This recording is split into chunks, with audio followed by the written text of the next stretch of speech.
there will be no real non-controlled currency in the world. We're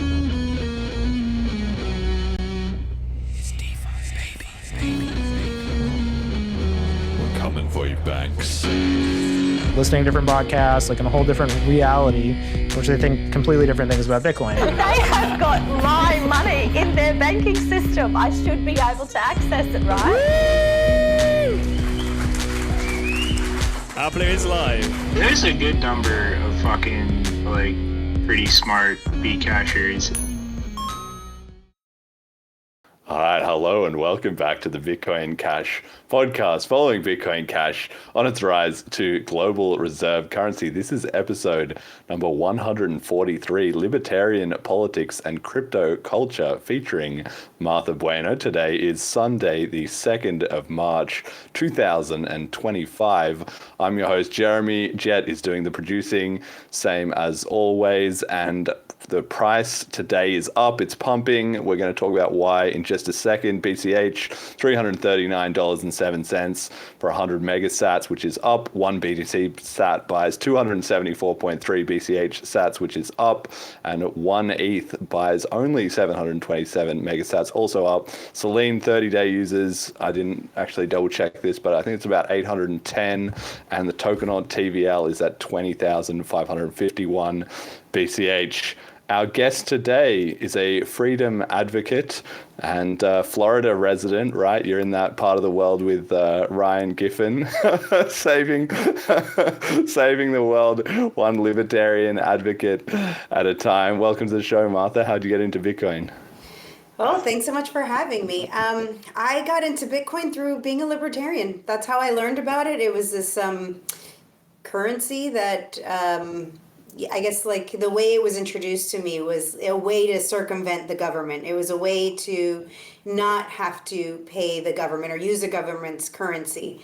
And this was a long time ago. This is back when the Silk Road was still up and running, long before Ross was ever tried, convicted, caught, and then now pardoned. So, I mean, like, it's been a while. Unfortunately, I'm not the most financial savvy. You know, I didn't see Bitcoin for what it now is, right? For the financial side of it. I just saw it as this really cool technology that could potentially save the world.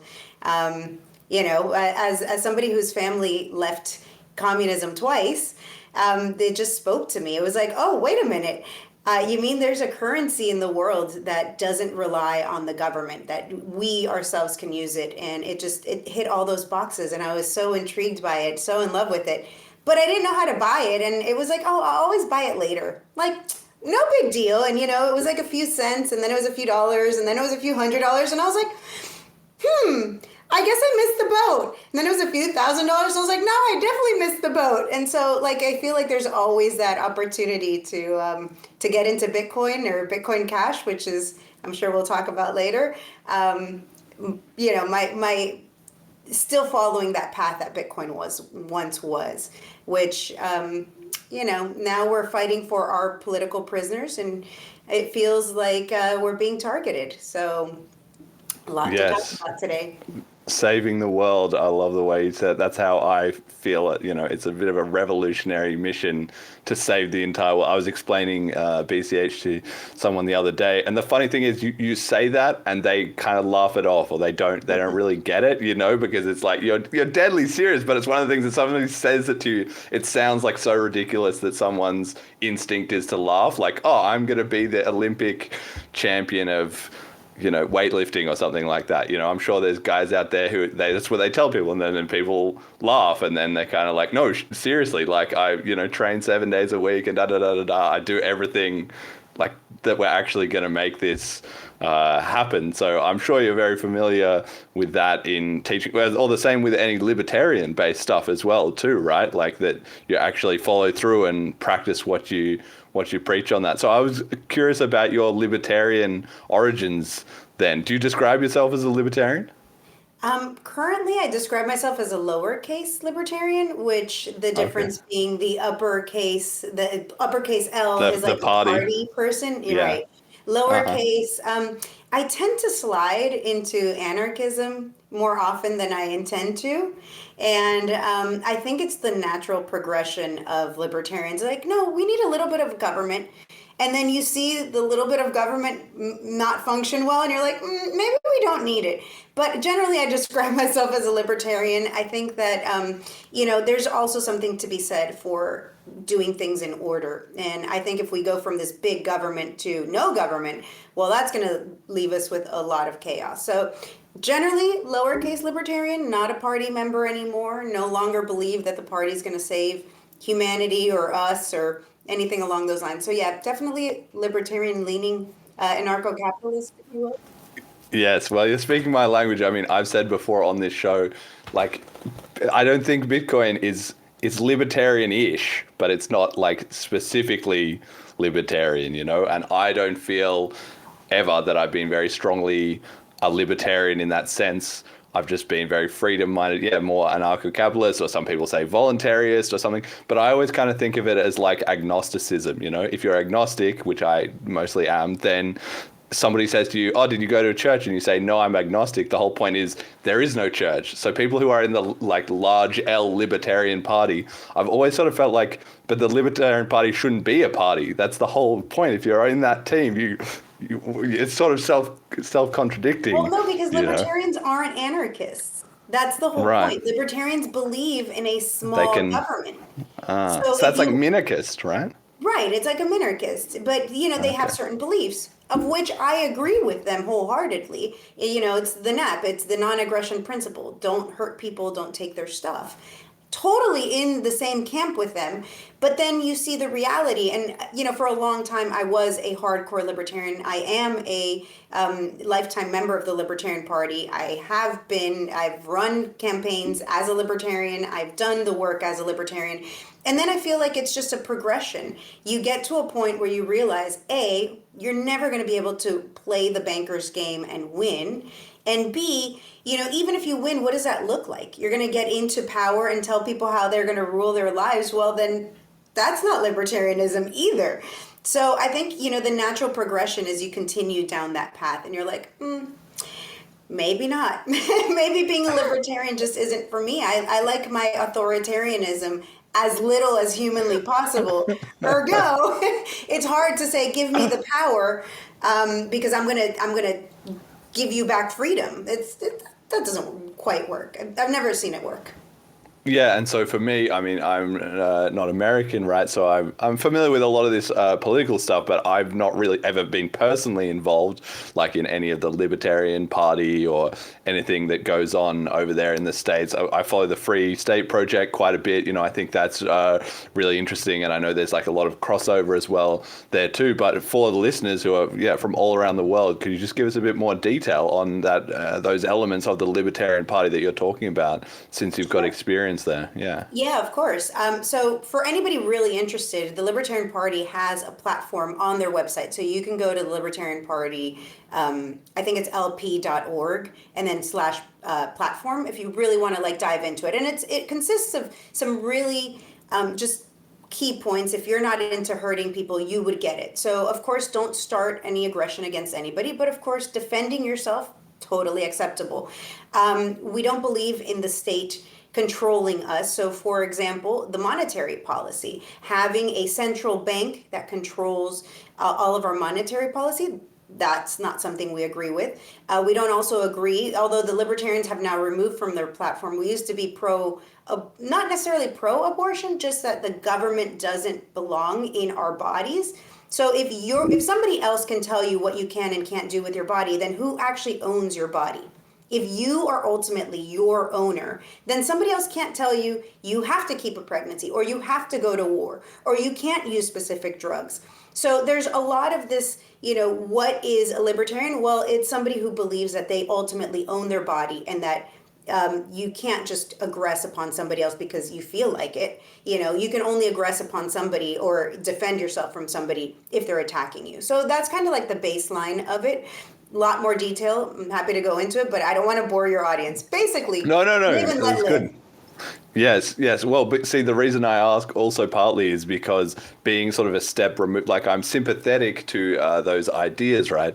But then every time I look into it, then there's like little factions breaking down within the Libertarian, party, and you look into it and you're like, okay, this is a whole nother round of political drama and stuff that I just like do not have time to get into the details and who's the good guys and who's the bad guys and who's said what about who, like that all goes back 100 years that everybody's been arguing about, and et cetera, et cetera, et cetera, right? And I find it very interesting to watch because it's very analogous to cryptocurrencies in that sense. If you get into any specific cryptocurrency from the outside, okay, this is a tool that I can just use to send money. But then once you get into it, of course, behind the scenes, there's who is mates with who and who built this and who develops this and who had a falling out with who, and it's like the actual development of the technology or the ideology is often constrained by all the little bickering inside, right? So that actually the most effective communities are more about political alignment in a certain sense than they are about any other kind of aspect of the technology, right? I don't know. Clear this up for me. Is there tons of that in the Libertarian Party, or is that just something I've got wrong? No, you've absolutely got it right. I mean, I think it's what happens with all of our communities. It's basically that you don't want somebody else to control you, so you want to make sure that the people that you like are in control of this thing. And I think that's exactly my point as to how you end up as an anarchist or as an anarcho-capitalist, or because you realize once you're there, like, I don't care if the person who is in control, if I like them or not. I just don't want to be controlled. So ultimately, it's the same thing with, Bitcoin. Or you don't want somebody controlling it. That's the whole nature of it. So of course, if there's somebody who has a bigger platform and is being able to manipulate, is able to, for example, get a lot of people together and change the systems, you're like, no, that's not what we wanted. Same thing happens here. And so you create factions. It's human nature to create factions, to create division, to, no, don't listen to what that person's saying. Listen to what I'm saying. I think it's just human nature. It is what it is. We're never going to change.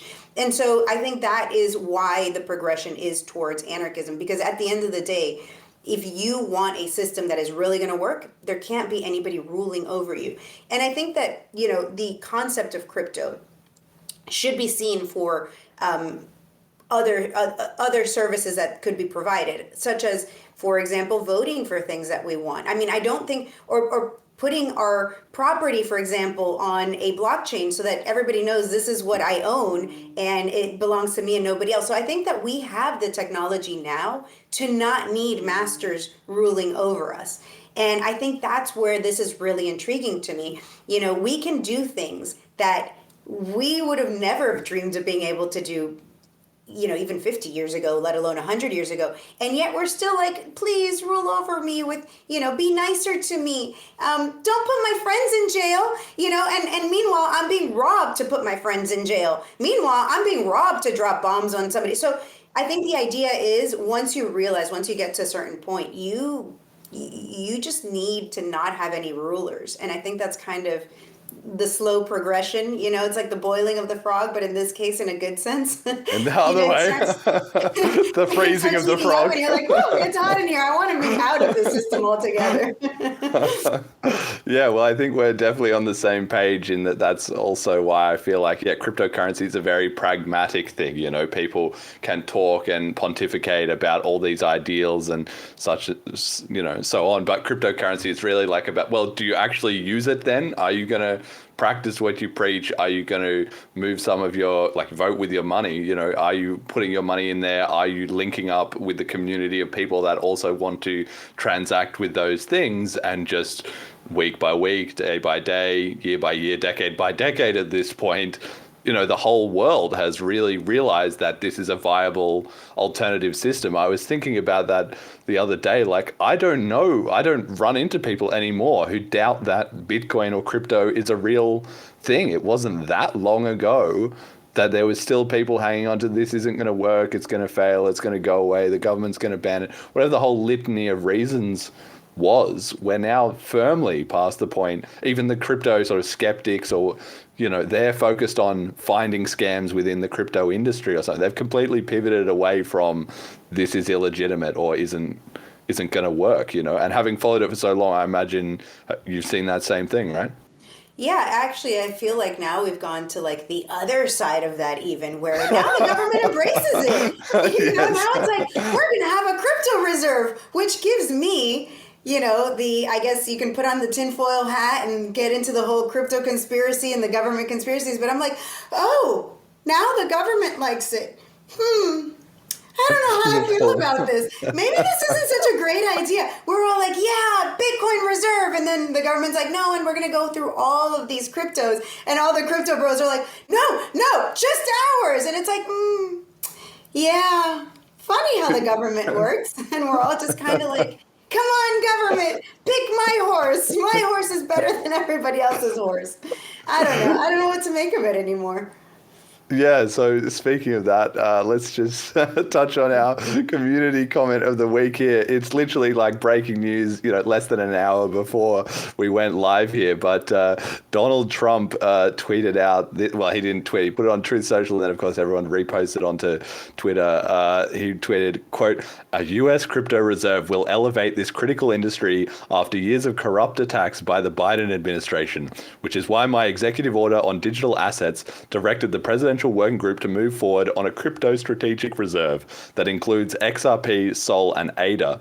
I will make sure the US is the crypto capital of the world. We are making America great again," end quote. And then after much immediate furor, as everybody said, well, what about Bitcoin? What about Ethereum? He then tweeted after that 1 hour later, quote, "And obviously BTC and ETH, as other valuable cryptocurrencies with a capital C, will be at the heart of the reserve.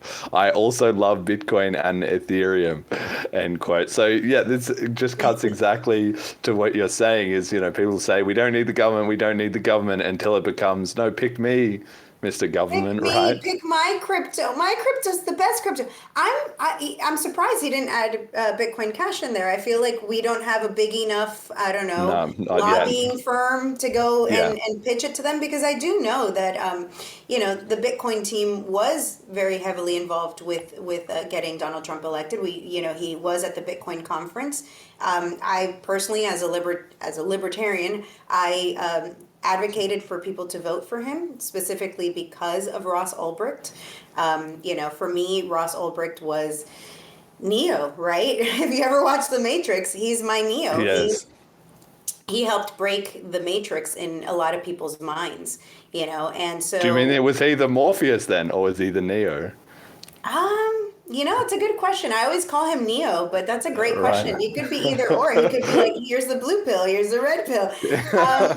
Although, he managed to get into the system and break out, so maybe he is Neo. I'm not sure. You know what? To be determined. Yes. But yeah, it was for Ross that I decided to go to the dark side and pick a horse in this race and, want to push forward Donald Trump. And now we see him creating a Bitcoin strategic reserve. So yay us, right? I mean, depends how you see it. It's scary stuff, to be honest. I don't know how I feel about it. I don't think I've made up my mind if this is a good thing or a bad thing. I guess if you want the price to go up, it's a fantastic thing. So yay for all of us who have any of these coins or all of these coins. I congratulate you all. You're all going to hopefully make a lot of money here soon. So spot on. But if it's about freedom, this concerns me. This is worrisome. Yeah, well, I think it was interesting the way that it has been announced in these kind of two stages, where the initial tweet was for these ones, Ripple, Sol, and ADA. So you can kind of tell that however it operates, and who knows what is going on in Donald Trump's brain or in the sort of negotiations, but it feels like those three, like you said, with the lobbying, they have paid a ton of money. They've been in those back rooms. They've been trying to smooth over those deals, and however it worked, those three managed to get out in front as the leaders, right?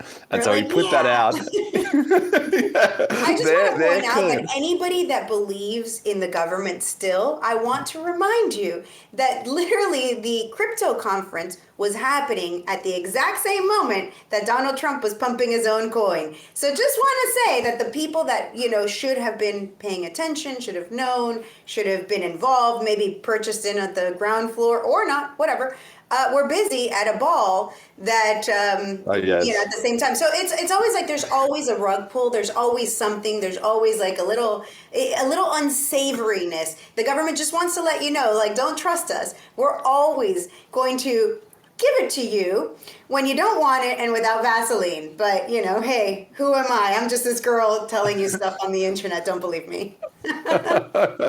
But so they put this out, right? And then that's it. It was another rug pull because clearly the insiders would have been in on those 3 coins knowing that he was going to announce these. They immediately all pumped 20 to 50% each, right? It's all going off. And the immediate reaction, of course, is, what about my BTC? What about my Ethereum? And those two are able partly just to ride on the large market cap and network effect, but also, like you said, on the intense lobbying efforts. And this is going to feel really bad for the people who are in those BTC specifically lobbying efforts, because they will now feel like they've been passed over, right? The whole Bitcoin strategic reserve has turned into the just whoever kind of grifts their way into it, right? Which I sort of feel is a bit predictable. I don't know. What do you think? Yeah, I think it's it's a lot about grifting. I just saw a comment on the screen come by. It's like, well, they didn't accept BCH, so you're still legitimate. It's like they also didn't accept Monero, so woohoo! Make sure to diversify, I guess, and then you have your 2 streams. You've got your thing that you really believe in, and the one that hopefully will make you a lot of money in this clown world. So, how do I feel about all of this? It's I often say this, and I don't think that people get what I'm trying to say necessarily, which is the government's not going to give you the tools to end them. They're never going to give you the education you need to stop them. They're never going to give you the financial means to stop them. They're never going to give you the actual tools. Oh, you're allowed to have guns? That's cute. We're allowed to have nuclear missiles, and, we're allowed to drone strike people. Like, it's always adorable that we think we're somehow competing with the government, So, oh, okay, now they're going to allow your extra coins. Yay, you win. Yes.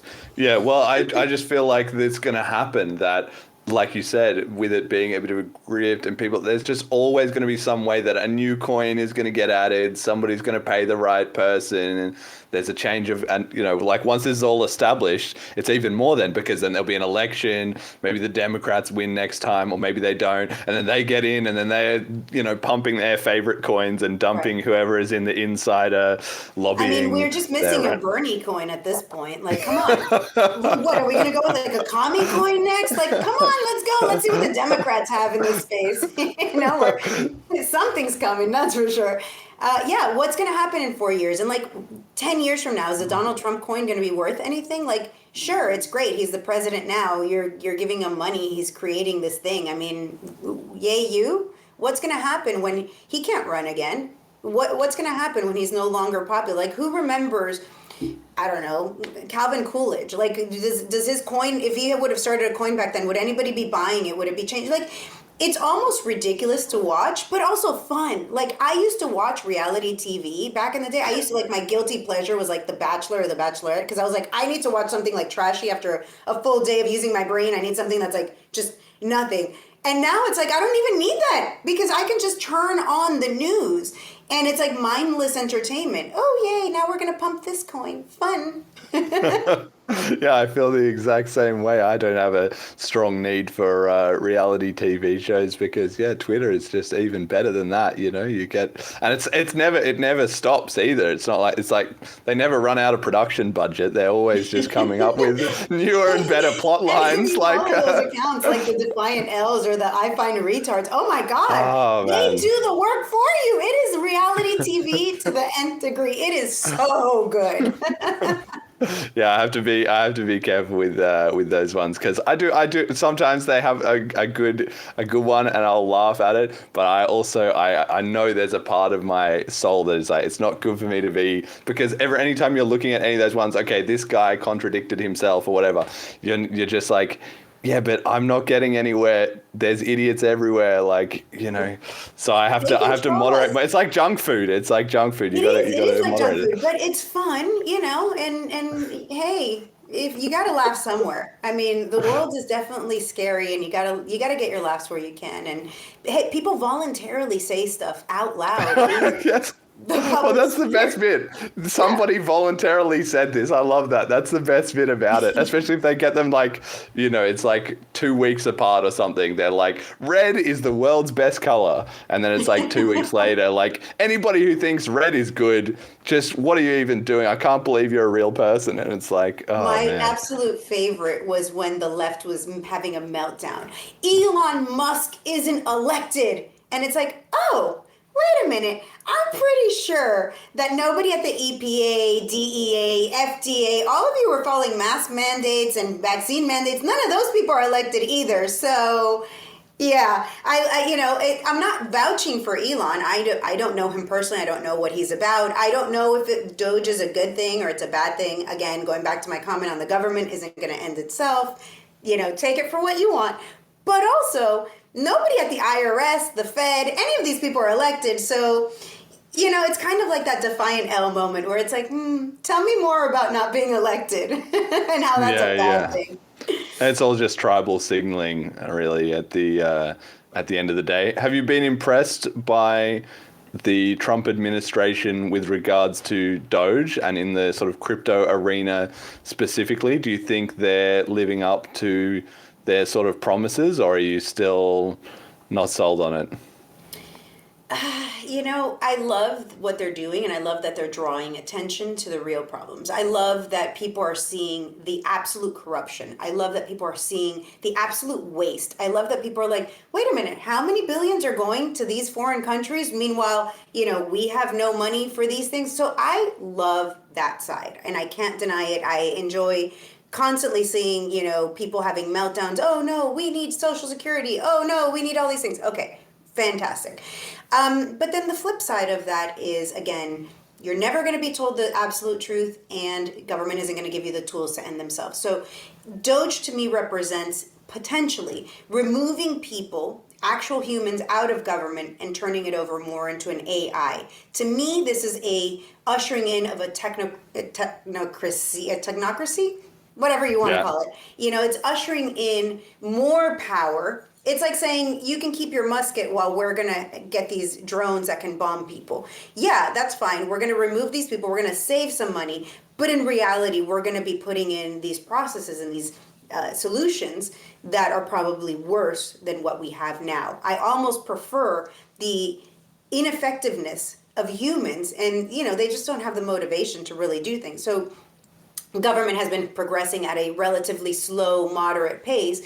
Of course, it gets bigger and bigger every year, and more, it takes more and more of your rights every year. But it's been easy enough to monitor it. But once everything's done with AI, once everything is managed by something else, I think we're ushering in worse. To me, this is very Orwellian.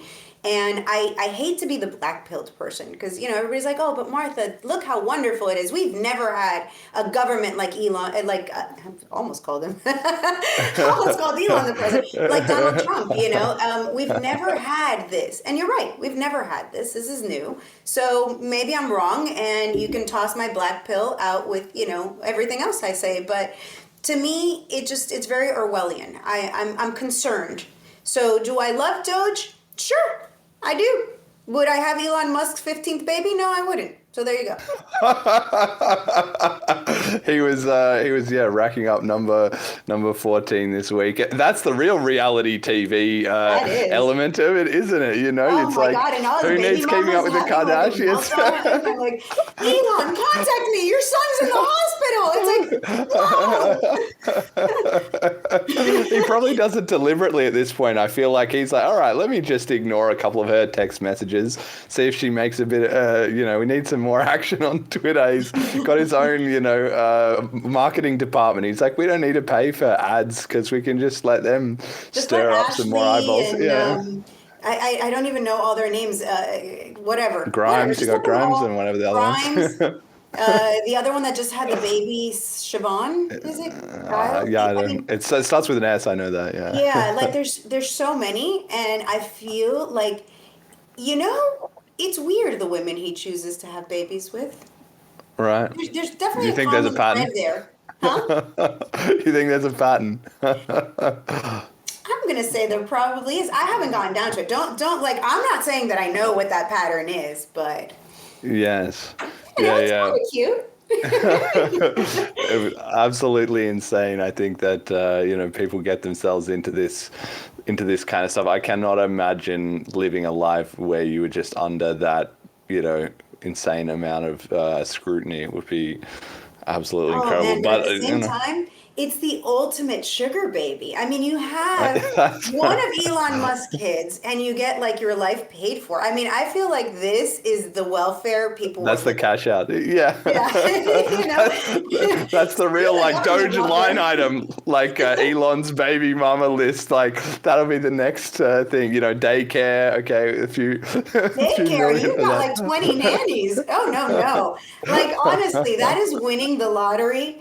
I think, and then you see these women having like meltdowns on Twitter, and you're like, maybe it's not the lottery they thought it was going to be. I have 4 of my own kids, so it's I'm joking about it, but it's also really sad because I think it's also giving this impression that it's okay if you have a lot of money, you can just impregnate all these women and have all these children that you're really not going to be paying attention to. I mean, how old is Elon? In his 50s.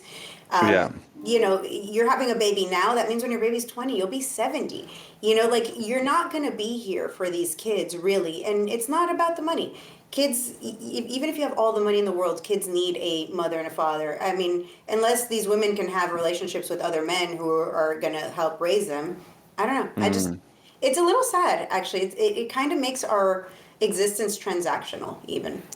Yeah, well, on that topic, just to bring it in back a bit more to crypto, do you have any thoughts with kids then and crypto? Like, is that a good opportunity for parents? And it's a trend I've noticed specifically in the BCH community is that it's one of the smaller communities, right? So it hasn't kind of got out into the broader, diverse demographic as things grow. And one of the most, highest segments of listening to this show is the age range 25 to 45 of men, right?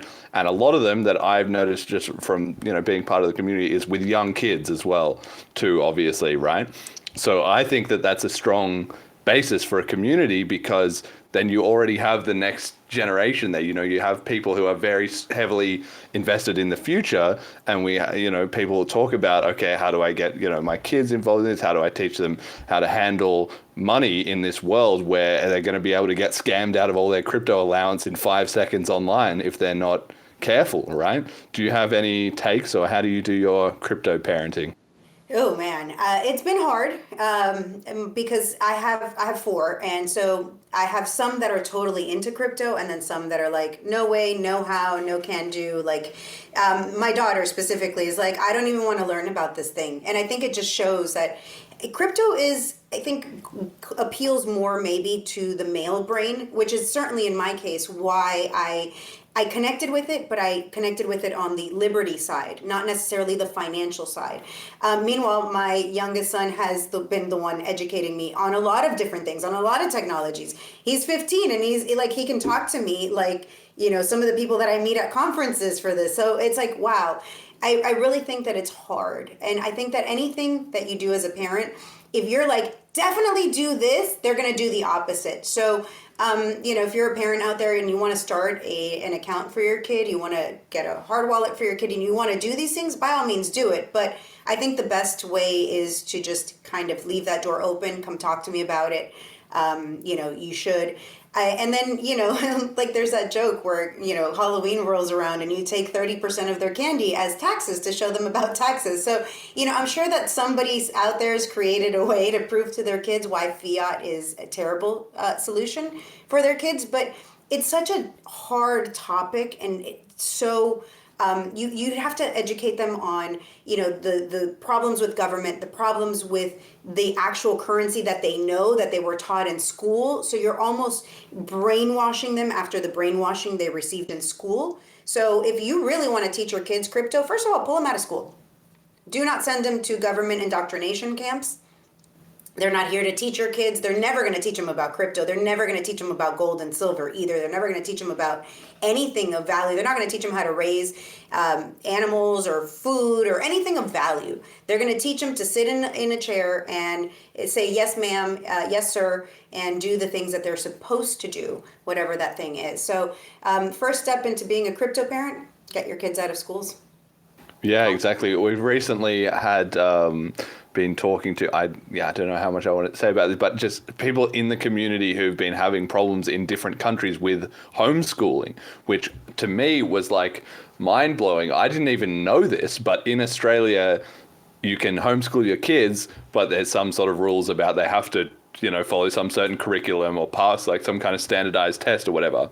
Same in the States. I thought, okay, well, that's not ideal, but maybe it's a fair enough sort of compromise, because I feel like in that situation, you can homeschool your kids, spend 2 months of the year and, blast them through whatever is the standard like pace, get that done, and then you have the rest of the time you can teach them actually useful stuff. So that kind of works out. But I've discovered that there's all kinds of countries where it's illegal to actually homeschool your kids at all, and some other ones where it's either, like borderline or fringe, or the requirements are so onerous as that it's effectively illegal, which I just had no idea. I had no idea about. But in large, parts of the world, many different countries, you can investigate and discover that that's not even an option. You know where it's illegal? Cuba. A communist country will not allow you to educate your own children. And as a matter of fact, it's illegal for you not to teach your children about the regime. So you have to teach your kids that Fidel Castro and Raul Castro and now their current dictator, Díaz-Canel, like you have to teach your children this. And if your children go to school and they're like, no, my parents don't believe in that, the parents can go to jail. So the reason I bring this up is because when you say you're not allowed to teach your kids your values, look around and wonder why that is. In the United States, we've fought for it. I'm good friends with Corey DeAngelis, who's one of these people that I think is like forefront in demanding that we have the right to be able to educate our own children. And I absolutely love what he has to say, because he's out there being like, you know what? It's your child. You should be able to, and it's actually cheaper for you to educate your child than for the state to do it, and you do a better job, et cetera, all those wonderful things. So yeah, and then you contrast with like, which countries are the freest countries allowing us to educate our kids? No. And like, am I surprised that, for example, in North Korea wouldn't allow parents to educate their kids? No, because they need you to know the propaganda, and you have to teach your kids that propaganda. So the freer you are, maybe you're allowed to educate your kids. So definitely, if your country doesn't allow it, ask yourself why. Yeah, damn. And I mean, it's just such a realization. It's also another interesting part of crypto is that it then brings you into contact with so many more people who are resilient or resistant, I guess, to those different ideas, right? Like I've only discovered this whole, world of problems now that I was unaware of, because most people are just kind of going along with it and they're never at the edge trying to explore what is and isn't possible, So in that way, crypto is going to be a crazy network. I feel like not only for us now, but there's all going to be a generation coming up who are on like the most crypto friendly parents. I feel like that generation is also going to all link up within themselves, because their parents are more connected and they're more ideologically aligned. So I wonder if that's going to have in their basements hiding out from the world because we're conspiracy theorists putting ideas in our kids' heads like, no, everybody's out to get you. So it could go either way is all I'm saying. I think yes, it could be important then to just really focus on the it's just money part of it, right? Like you don't have to worry about any of this. I think one of the most impactful things to onboard family members to crypto for me was actually building a little candy machine that my 6 and 7 year old sisters can use, and just scan a QR and get, like a dollar store candy handful of candy. And they don't have any idea what's going on. And it's just a fun time for them. And I don't want them to know either. I want kids to be kids. Kids don't need to know all of these stuff. We don't need to be telling kids about the realities of the world. I mean, I hope you all had good childhoods, but I had one where I didn't know the problems my parents were going through. We should really focus on doing that for kids. Versus the government is evil and all the money is fake. Yeah, exactly. There's certainly a time and a place, and in the modern world, it's harder than ever, I think, for kids to have that period of innocence, and they're just so plugged into everything online. Do you have a take as well? It's sort of semi-related, a little bit off topic, but semi-related. I was reading a bit about some people who have different takes on their kids with screens, right? That some people, like, I just walk around, I see, 2 or 3 year olds or whatever, they're already zombies. Their brain is fried. They are staring at an iPad with flashing, blinking lights, dopamine levels through the roof. And like those kids, I'm sure that their brains are going to turn out that well. But then how do you actively sort of monitor that? And I even heard about this school of thought where some people say, okay, it's kind of inevitable. So what you have to do is you have to sort of negotiate with your kids about it, that if they want to use the iPad as much as possible, that's okay, if they are able to actually explain it to you in a way that sort of makes sense, rather than just, okay, I just want to sit here and play this like Candy Crush all day. But if they are able to actually reason out with you, oh, I want to watch a video on this educational thing for, such and such a reason, which I thought was quite an interesting approach. I don't know if you have any takes on that. Oh, that's such a hard topic for me because my oldest child is 24 now. So I've been a parent since before social media was a thing, really. MySpace was a thing, but kids weren't really on young kids weren't on MySpace. So I've been a parent for long enough that I went through there were no iPads, to the creation of the iPad, to now everybody's glued to their phone, to their device.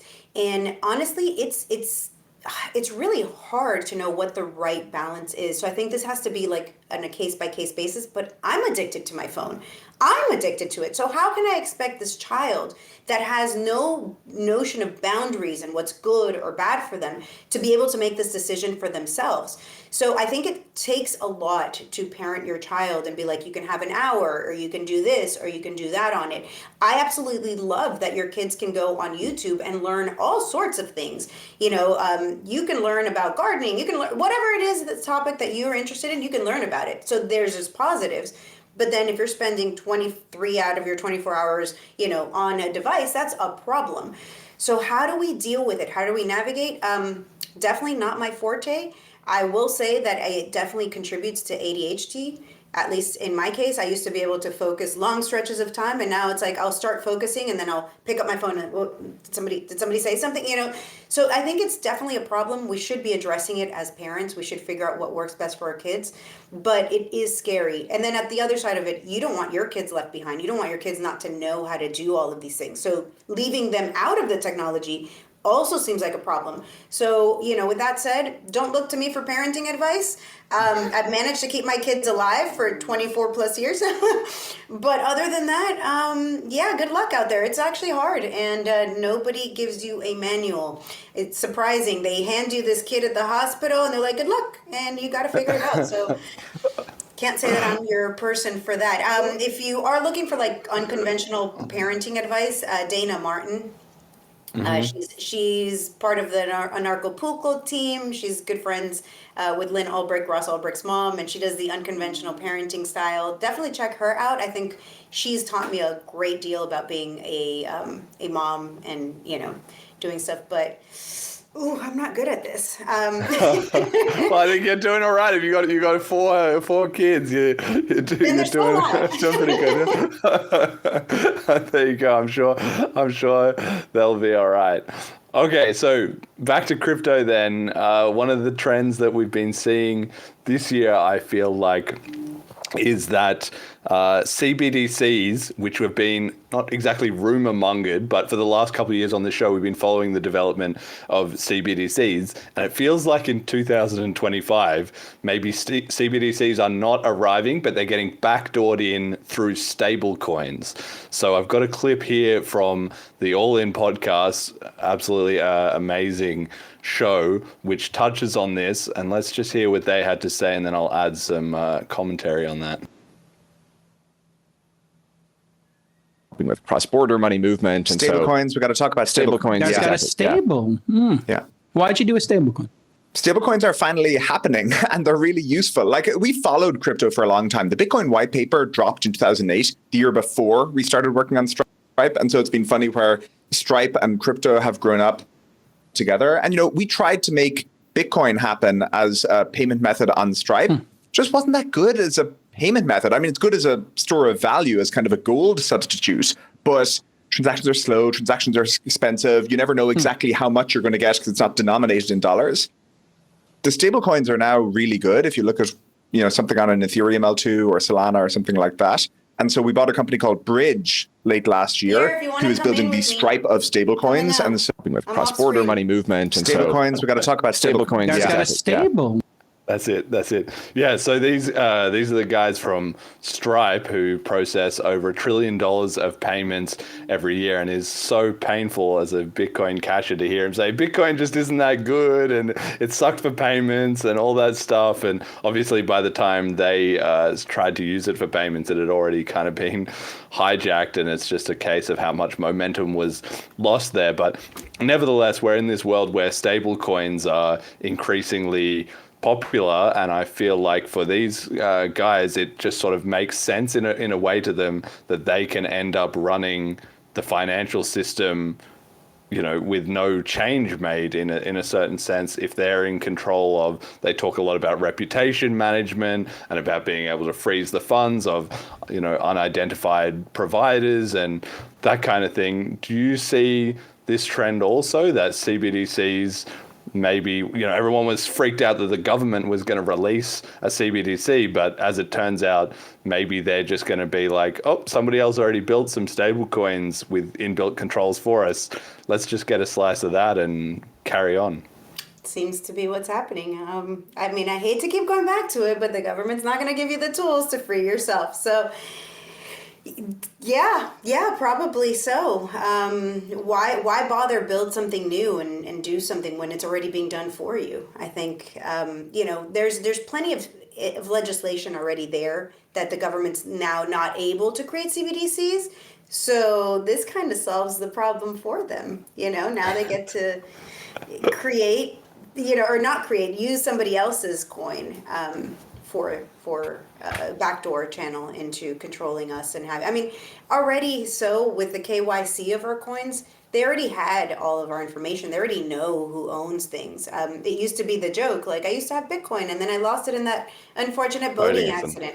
You can't do that anymore. The government now knows $600 worth of transactions. They know everything about you, everything of where you've spent your money. So yeah, probably. Things are getting. Well, yeah, it's just for me, on the last couple of years, every year I remember we would do the year review, 2023, 2024, maybe even 2022, and just say, like, is this the year that CBDCs is going to start coming in? Like Aaron Day, he's done a ton of work looking into all those, different schemes that they're always trying to cook up, and then some of them kind of, fall by the wayside, but some of them are clearly just building up to when they're, the control grid can kind of be rolled out. But pragmatically, day by day, the way it seems to have gone instead is just the stablecoin providers have grown enormously because the whole cryptocurrency, the currency part was mostly taken out of it and it was put into store of value or essentially meme coins and gambling kind of addiction, right? And so then stable coins have now been smoothly inserted into the middle where they're more and more being used in these so-called, quote unquote, legitimate commerce.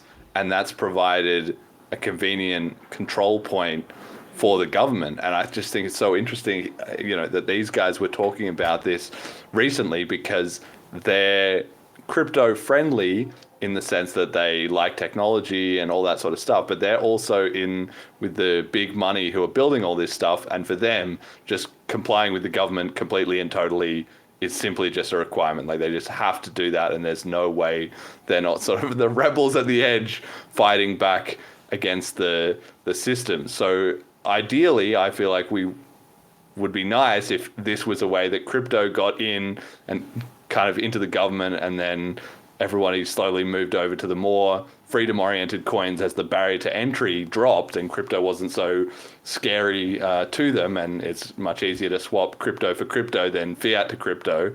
So that's my optimistic take, but my pessimistic take is these systems will just get too much traction, and then that will be it. Everybody will have been bait and switched onto CBDCs without realizing it.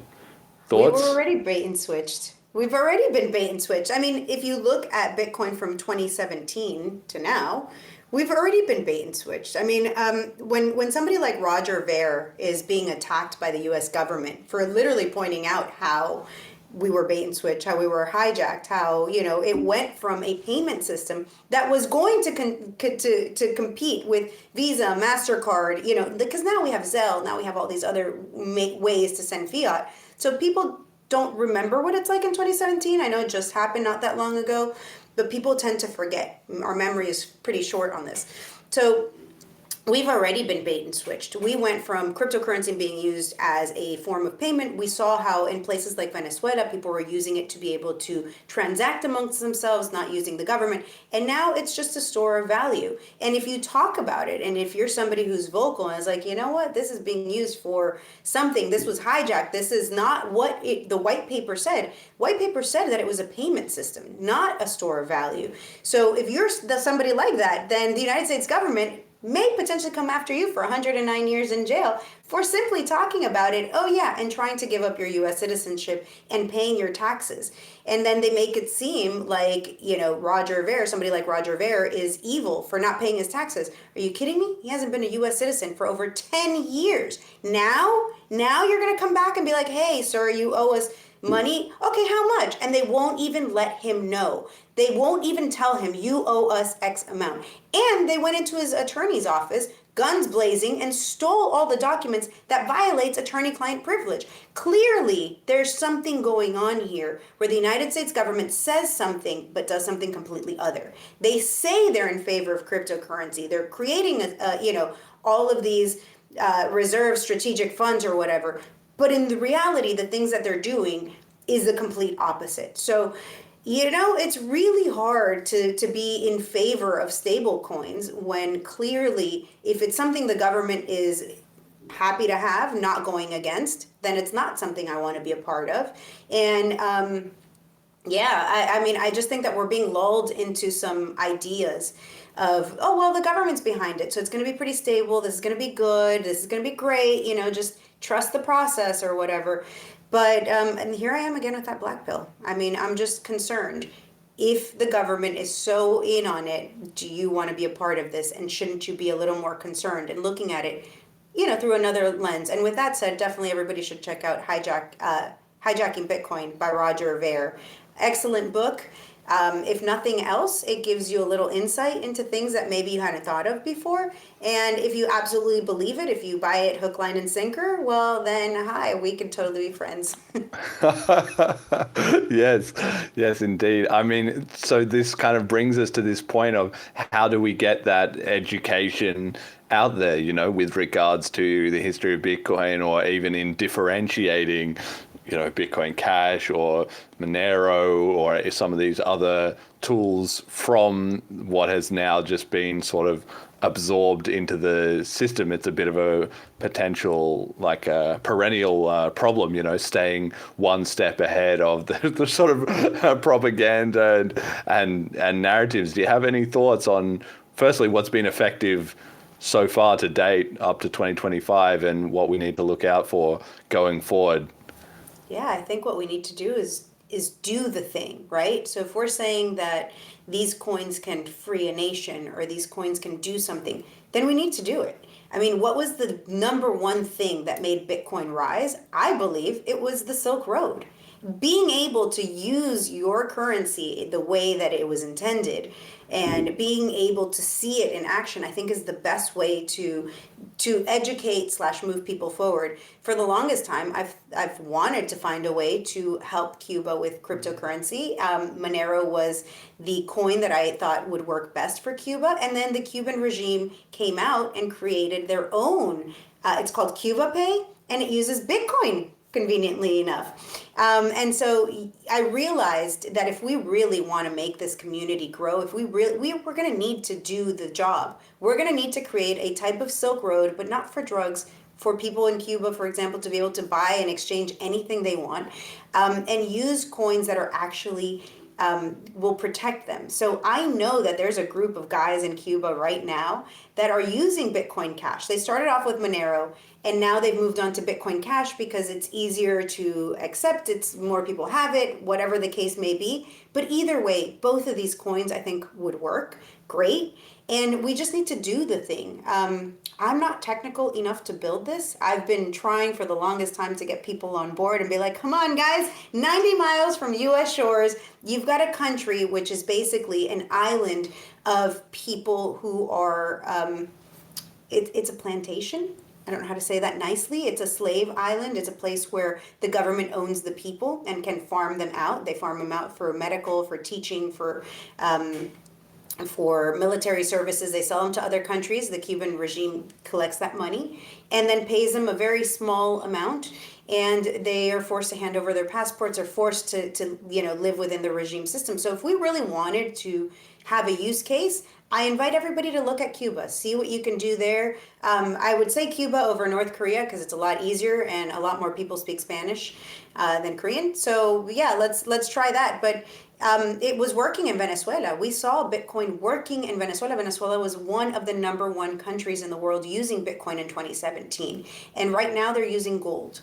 So it just goes to show that you can manipulate a currency the way Roger Ver says. And again, you don't have to believe any of us. Just look at the evidence for yourself. Why are we not using Bitcoin to transact anymore the way that we used to? And yeah, no, I get it. Bitcoin, people still transact in Bitcoin. I get that. I get that the exchanges are working 24/7, but it's not what it used to be. And if you were around at that time, you know what I'm talking about. You know the difference. You know that people were using it to, send each other. So going back to the Cuba thing, when the regime got involved, I think that just proved how much Bitcoin had actually been hijacked. And I don't blame the Cuban regime. I too would want this digital gold currency, especially in exchange for what I like to call Chuck E. Cheese coin, because the MLC that they give you in Cuba is a currency used nowhere else in the world. It's actually not even a currency. They don't even give you a piece of paper that says, here it is. They give you a Visa gift card, and you can only use it in government stores. So imagine somebody from, Miami, we have the largest Cuban diaspora, send somebody in Cuba a Bitcoin or whatever fraction thereof, and then the people receive it in this government useless currency. So the Cuban government, brilliant. I mean, it's like, bravo, guys. You guys are so good at what you do that you've managed to now take possession of this wonderful currency and exchange it for Chuck E. Cheese coins. They're doing a fantastic job. I hate to say it. I'm totally anti-communist. I wish those people nothing but the worst. But here they are. They're doing this job. And meanwhile, our community filled with all these brilliant people, I would love to see us rising to the occasion and finding a solution that we could offer not just Cuba, but the rest of the world. But here we have this incubator. We have this place where if you can solve a problem there, you can solve a problem for the rest of the world. Yeah, no, this is a fascinating thing because I'm aware of this BCH, projects that have been going on in Cuba. I might actually have to try and find somebody who's more, heavily involved to give a full breakdown of what's going on sort of on the ground there, But as far as I am aware, it's actually part of the difficulty is they can't necessarily be so public about it, because if they attract the wrong kind of attention, then that's actually going to make it harder than easier for them to do what they're doing. And with BCH adoption hotspots, one of the things the community has learned is that every locality has its specific circumstances. There's been no one formula that works uniformly everywhere. Like in Slovenia, it was done by partnering with a couple of the supermarket chains and the payment terminals, and that's rolled out everywhere brilliantly, but there's not like a strong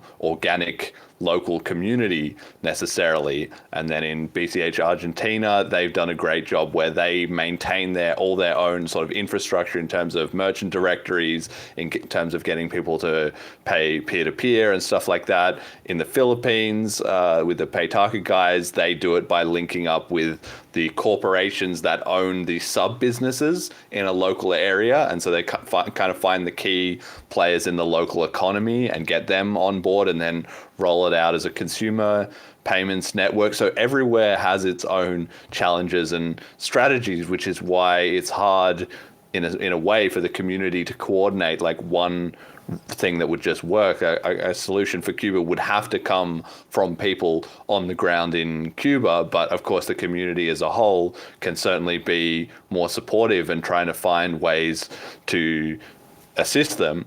Part of the difficulty also, I know, has been like in places like Venezuela and in other places too, BCH is very easy to send to someone, but it's very hard then to verify that it was spent effectively. And I know that's also been a huge problem in terms of, okay, you can have an area where people say we need some BCH and we'll build this, we'll, spread it to the local community, we'll do whatever. But there's been several instances of money getting repeatedly sent to somewhere that said they were going to do a great job, and at the end of the day, like once one person went along to actually have a look and see all what had happened, it had all been essentially, spent, whether through, naivety or grift or just ineffectiveness, who knows, the money was all just gone. Do you have any insight for us then from that kind of close to Cuba but outside of it view of how would we keep an eye on any money or funds being spent there working effectively if communication is not so easy? Well, yeah, so that's why I think it needs to be more in terms of, for example, doing a Silk Road type of thing. So Cubans can't really exchange within themselves. Like they can't sell something to their neighbor, for example. Like it's not really legal. And so it would have to be like a type of Silk Road thing where then people from the US, so remittances is the number one thing that Cubans receive. So it wouldn't have to be from the community that they receive the money, but we would need to set up something that is easy for them to receive it and then be able to spend it in their own communities. That's why I'm saying like more of creating a eBay style, Silk Road style website where people can then use either BCH or Monero, because they are already learning from their government, from Cuba Pay, what Bitcoin is and how they can use it. As a matter of fact, Cuba Pay is connected so that they can pay their Wi-Fi, they can pay their electricity, like they can pay the government their services in that Bitcoin that they are sent, or like I said, take it as MLC in that Chuck E. Cheese coin. So that system's already there. The original challenge when I first started getting involved more in this issue was the information. It was a bigger hurdle because people didn't know what crypto was, didn't know how it worked, didn't have the infrastructure. The Cuban regime is doing that because, again, it's been paying them, right? They've been collecting Bitcoin, which fantastic for them. So that infrastructure, it's getting easier. I think we can, build something that could help them.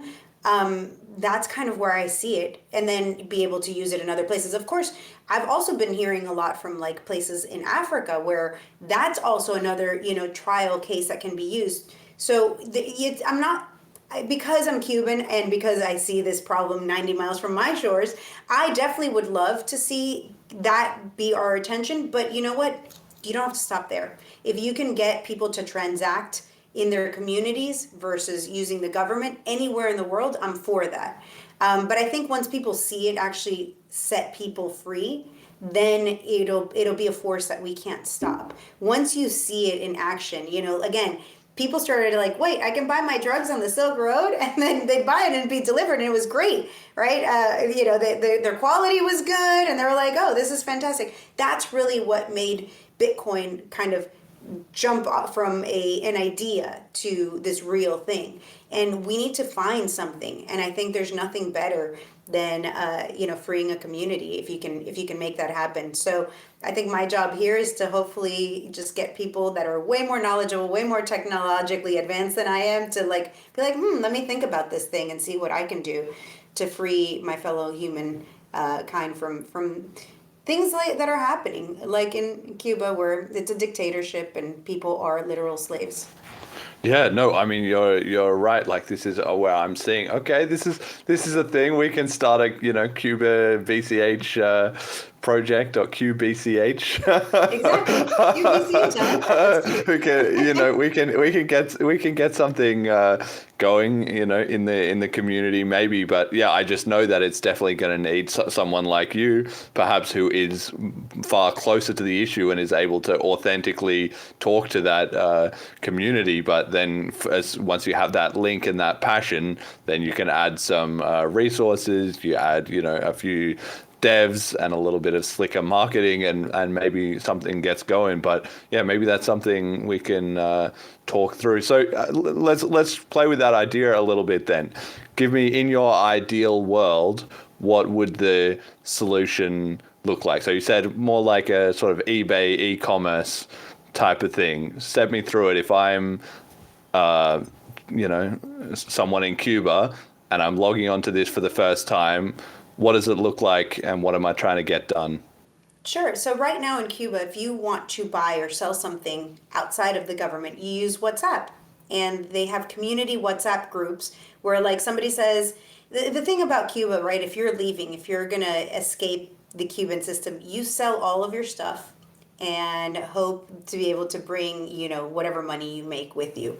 Chances are you're not going to be able to. You're going to go through Nicaragua. You're going to walk up, literally walk through the jungles and try and make it to the United States and live, the life that everybody that is coming here is trying to get to. So people get robbed when they use that WhatsApp. It happens all the time. Send me your money and I'm going to deliver this to you. So there's already a system where people are looking for a solution and they don't have one. They don't have one that is rated like eBay was, like the Silk Road was. So that to me is the problem that needs a solution. And then it needs to be easier for Cubans to receive Bitcoin Cash. It has to be easier than what the government has, or at least at the same level. And that's where the real challenge is going to be, is educating people on why Bitcoin itself is not that great for them. First of all, there's rules on the books in Cuba that if you are, quote, anti the government, it is a minimum of a 10-year sentence. So a lot of times, if you use Bitcoin, it's very easy to trace who sent it to you and who received it and what you're using it for. So that right there is a big challenge with Bitcoin. It's a big challenge with, even doing these things. So I think it would be better to use a privacy coin so that you avoid that, because obvious reasons. Cubans are very well known for their firing squad, and they are, they are not afraid to use it. So yeah, I think that, the solutions, we already have them. It's more of a matter of creating a specific website that I think that's something that somebody on the ground will have to talk, really bring their information to. But it doesn't seem like a crazy project. And I know that the guys that are currently working on BCH in Cuba are working on creating a bigger community. They also, from my understanding, were responsible for creating a Wi-Fi for a local community of teenagers, kids that are in school, so that they're able to access the internet outside of Cuba. I think a lot of people, what they don't know is that Cuba didn't have access to any technology, like any internet, anything that wasn't government propaganda, until about 2018, when the first cell phones were allowed to be put into people's hands and they started actually creating Wi-Fi network. Facebook is what most Cubans use, so that's where they get most of their outside of the propaganda thing. I love seeing them on Twitter. I think it's fantastic. We're finally, kind of getting them more information. But there's a lot of challenges, and I think that it's gonna be a while. But definitely having those kids able to access the internet is exciting. It's being able to learn things that you're not being indoctrinated with your government. And then, of course, I'd love to see somebody like Elon just send Starlink to Cuba, but I don't think that's going to happen. That PSYOP operation is big. I don't think we're going to see it happen. I would love to see Cuba have free access to the internet. So, we're already achieving it in small scale with something like Bitcoin Cash, but I'd love to see it in bigger, better. Now every Cuban has a cell phone in their hand, or not every Cuban, but a lot of them do.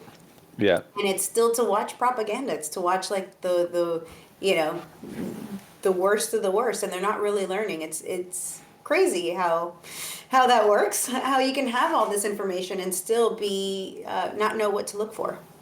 Yeah, exactly. Okay, well, that was going to be my next question was what's the sort of cell phone penetration like there? Because if it's fairly good, then you've got to have two elements essentially, right? You need a way for people to get the Bitcoin Cash and then to spend it, right?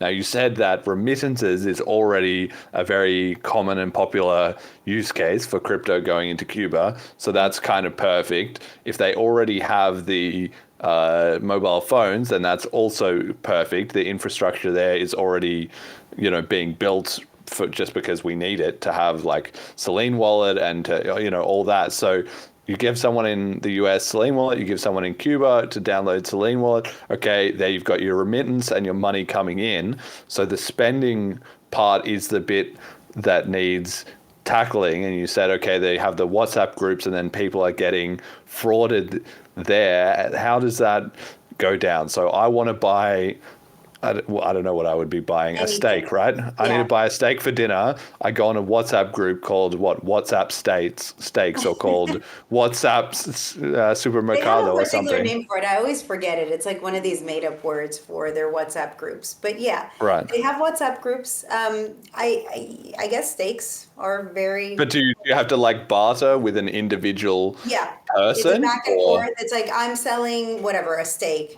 And then you get all the messages from people. And a lot of these people will accept money from all of them and only have one steak to deliver. So it's a problem because you can't rate them. You can't have that system, which, an eBay or Silk Road had, where it has the actual, rating, oh, so-and-so, robbed me. So then that person is no longer accepted on it. A WhatsApp group, you can literally create a WhatsApp group for every city and rob them in everyone. Like there's no checks and balances. So that's really where the issue is. And I think that, again, a website of that kind would be fantastic. Their cell phones are a little behind. I think they're still on 3G, but hey, it's good enough. That's good enough. Yeah. Yeah, that's good enough. And so then the person who's delivering, so I go on the WhatsApp, I say, send me a steak. Someone sends me a message saying, I've got a steak and I want to sell it to you. We do a deal. I send them the money, assuming they're not frauding me. And that sounds like that's maybe where the biggest pain point is. But if they're not, then I'm buying from somebody else in Cuba, right? I'm not talking to somebody in the States who's somehow shipping this to me. So it's a problem within the community, like the Cuban community. Right. And then I guess, I mean, my entrepreneurial mind is already saying, okay, so the next step would be if you had a system, let's say we had Selene Wallet, but with a reputation system inbuilt so that you could list yourself up there and build up ratings and reviews from other people, maybe, semi-attached to your wallet or your account or something like that. You have that. People are now transacting peer-to-peer with a reputational system. And then the system after that is to improve the importing, right? So that there's goods that you can only get in Cuba via being a part of this network, because that would drive massive demand if there was other stuff you couldn't get. Well, I mean, you have to go back to the fact that everything in Cuba is owned by the regime. So, for example, if you're a farmer, the only place you can sell your produce is to the Cuban regime. So what ends up happening is a lot of times those produce will just will sit by the wayside and go bad because you're not allowed to sell it to your neighbor. So a lot of people will take a few and try and sell it on the black market. So what I think the solution is to turn that black market into something with a rating system, with something that you can take those goods and get them to people versus only through the government. And that's, the thing, the demand side, if you could only get things on Cuba, there's always going to be demand for these products that everybody needs every day. Cubans have a ration system. They go and they stand in line for their, rations, whatever that is, their eggs, their rice, their whatever. So there's always going to be a demand because if you're receiving money from outside of Cuba, from remittances in the US, you have more money. You just need to find a place to spend that money. And that's one of the things that's really lacking is the ability to spend your money somewhere and actually receive these goods. And I mean, it's a broader problem. I mean, the real solution, I think, is to just invade Cuba and get rid of these people. But I mean, we're trying to find solutions on a smaller scale and what we can do to help. But yeah, it's a big problem. I think the fact that Cuba is it's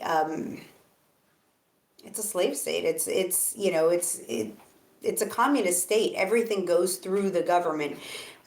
Just makes everything so much harder, which I think makes it even more intriguing. I do think that there, at least did at some point exist a practical solution, like that's hitting everything that you're talking about. So I don't think a website would work, at least not a website within Cuba, because then you have a centralized place to go and be like, all right, shut that down. I think even if it was outside the country, they could just block the domain, right? Then you have to have a bunch of mirrors, and that's this constantly changing thing that's hard to follow. Right. So you need some kind of decentralized and censorship resistant way to do that. So there was a piece of software that I think was in 2017, maybe 2018, called Open Bazaar.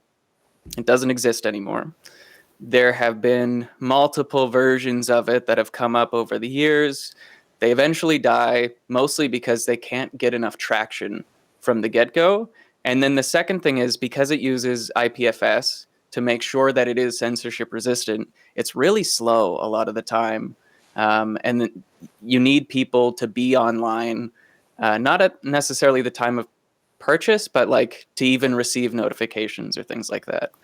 So there's a roadmap on how we can do this, but there's a lot of technical challenges that would be big challenges. I think that would this really is why I'm not the technical one. I'm telling you what we could do, and I'm hoping somebody way smarter and way more plugged in can help us out with this. I agree with you. There's a lot of challenges, and the real solution would maybe even be local websites. Something that's very easily replicated in smaller communities. So yeah, I agree. There's a lot of challenges that we would face, and the bigger solution would be to remove that government altogether. But I don't think that's something we're looking towards anytime soon. Well, why not? Let's say we get 250 people together.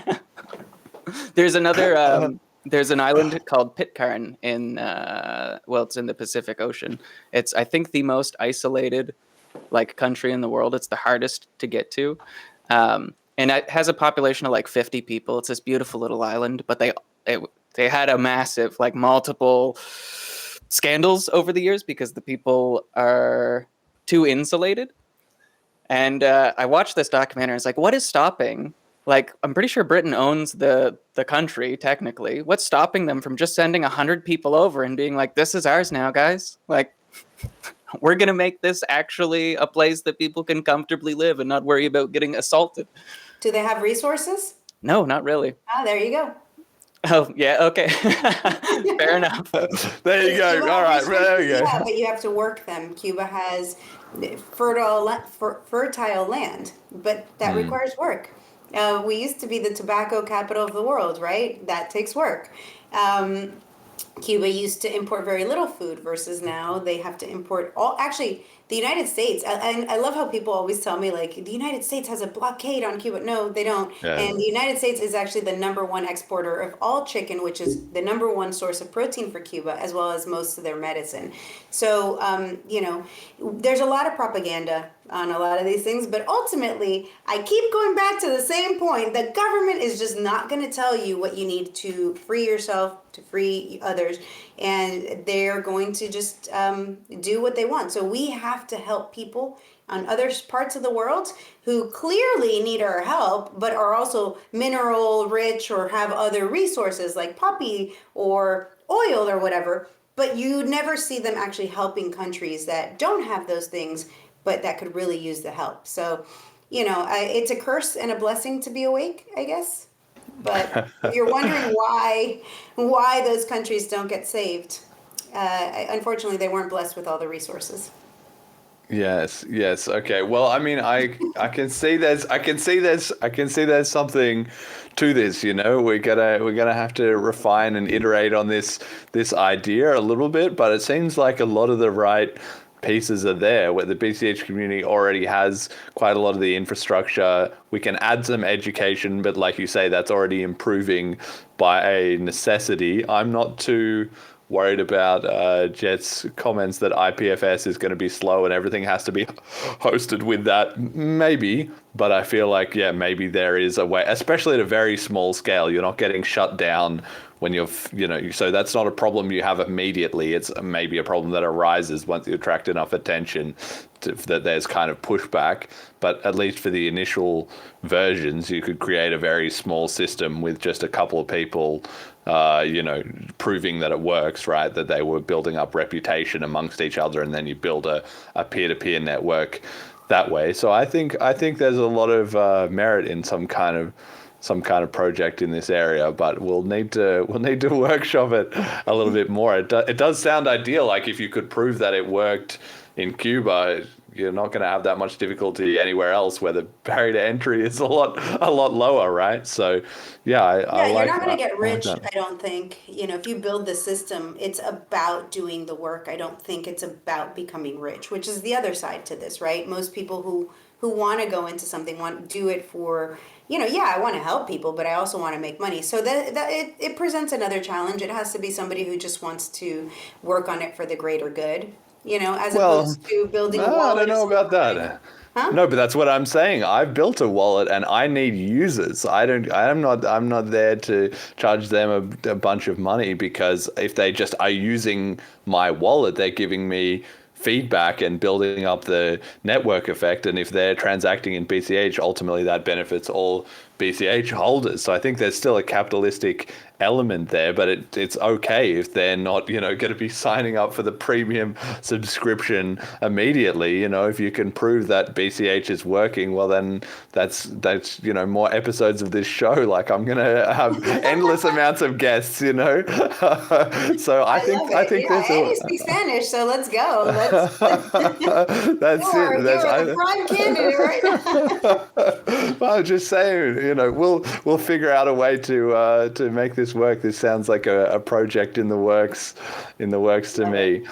All right. Okay. We'll solve Cuba's problems after we get off air. In the meantime, though, you mentioned Ross Ulbricht before. There's been some sort of news on that front this week, and also Roger Ver with him obviously getting released, as we've covered on the show before. But he made a tweet which got more than 2 million views. It looks like it had 1.9 million views of the support of Roger Ver. So the dynamic has now kind of flipped, where Ross got out of prison and he's now tweeting in support of freeing Roger, who is currently not actually in prison, but he's sort of being detained, right? And he said, quote, "Roger Ver was there for me when I was down and needed help. Now Roger needs our support. No one should spend the rest of their life in prison over taxes. Let him pay the tax, if any, and be done with it. Hashtag free Roger." And he's put a, end quote, and he's put a photo there of Roger in 2014 holding up a freeross.org QR code, because Roger's obviously been supporting him throughout this entire thing. And then him on the right, 2025, with a free Roger sign. So it's a little bit of like, not karma exactly, but it's kind of like what goes around comes around. You've really got to support your friends and people who are ideologically aligned with you, because you never know when you're going to be the one needing help, right? And this has just made huge, of course, many people have been tweeting about this issue and so forth. Vitalik also put out a tweet about it this week. So it's been great to see that there's been so much support, and it's really become a thing in the broader cryptocurrency space. But with this case of Ross specifically, it's just so interesting because he's emerging into this world where he has such a huge spotlight, like especially if he would go to do an interview or anything, and if this Roger Ver's cause is on his mind, then maybe that will be one of the first thing he's using his new attention to highlight. Do you have any views on all this?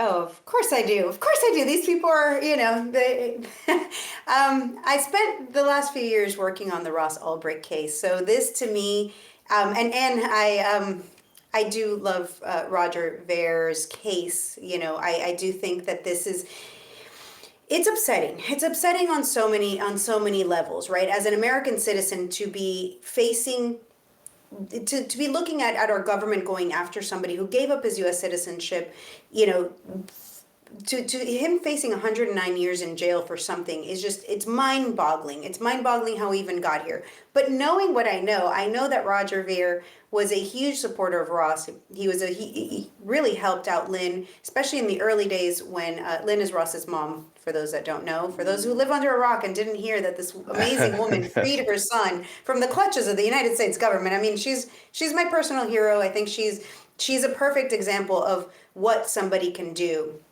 if you never give up. If you never give up, she never gave up on her son. And she managed, after 11 and a half, almost 12 years of Ross being in a cage, to get him free.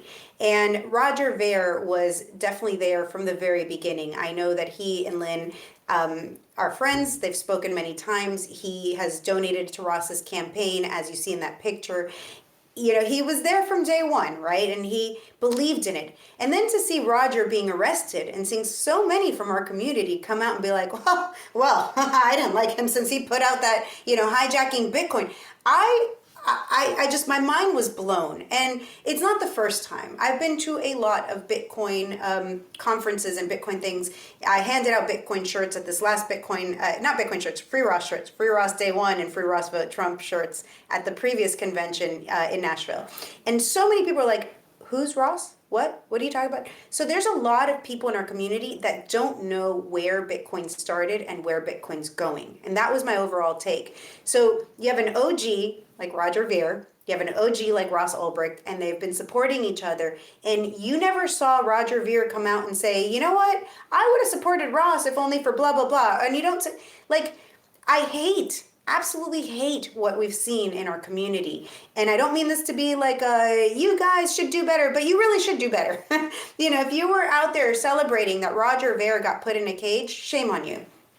And I feel like it's costing friendships everywhere, but I don't really care. There were a lot of people that I thought were really awesome and I looked up to, and then they said some horrible things about Roger, and I was like, I can't be friends with you. I'm sorry. I don't really want to be friends with you because we don't share this ideal. You're coming here maybe for the, Bitcoin to the moon aspect, and you're not coming here for the freedom aspect. And that's really, I think, what this is highlighting. These guys are coming here for the freedom aspect.